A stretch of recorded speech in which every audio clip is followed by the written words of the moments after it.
Now what we're talking about could be a substantial amount of money. Like could be over, $100,000, Will.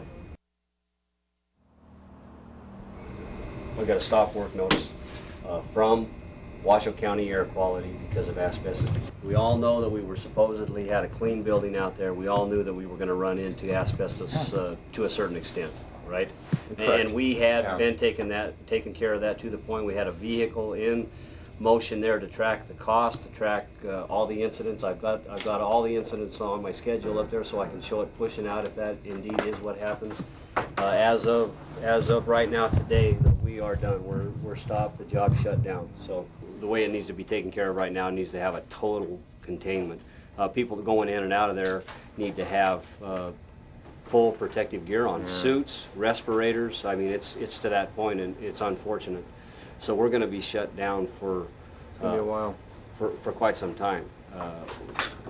Will Law needs to be here and not over the telephone. With the asbestos, there was nothing we could do, so it was hitting a brick wall.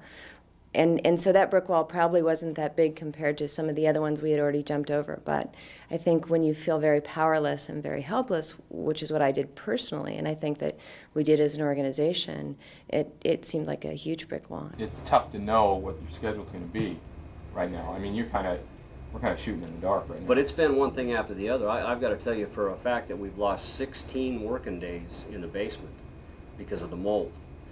Now the mold was a surprise and the asbestos was a surprise. The lead we were aware of, and I didn't realize that the ramifications were going to be quite as much as they have. But we've taken care of that. The lead I don't feel is an issue right now, but we got a problem.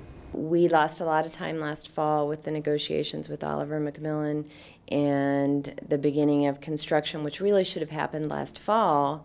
We had hoped to open the building in July of this year, but through all of the little things that came about, we ended up not starting until January. We're up and running for 2 weeks, and then we're closed for 45 days. And so we need to occupy by the end of the year 2000. And if we don't, the affordable housing tax credits go down the drain, which is a huge portion of the money that finances this building. You're right. Was laid, was just like we do it nowadays. They went ahead and did the pipe runs, did the asbestos wraps on it, and then came in and laid the tiles on it. And the tile was tight to the wrap. And the grout was wet. Sucked it in. Tom Pellet. But this afternoon when he walked in and found it on the floor, and God only knows how it got there. Did it get tracked down? We've got a theory that it came out of a shaft, and now the shaft's contaminated all the way up, just because of the way of the construction 73 years ago. I mean, it just goes on and on. You didn't get a clean building, my friend. I mean, it's worse than you ever imagined. It was a big setback. It was more money. Was it inconsistent with my experience? Absolutely not. Old buildings have tons of surprises. Asbestos is right up there at the top end.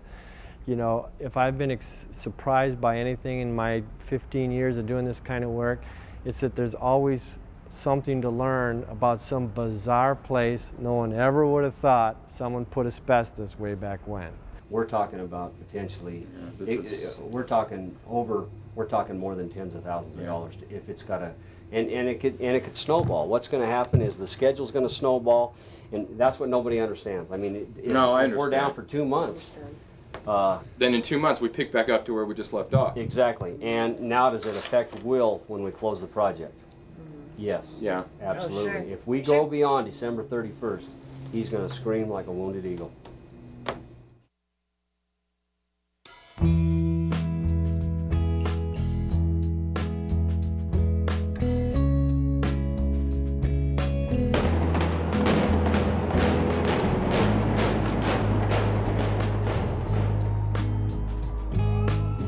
We toured the 2 buildings. Our own assessment, independent of all the other drama about that, is that Riverside was a good, solid structural building. And that the Mapes had structural challenges that at that time, might be hard to overcome.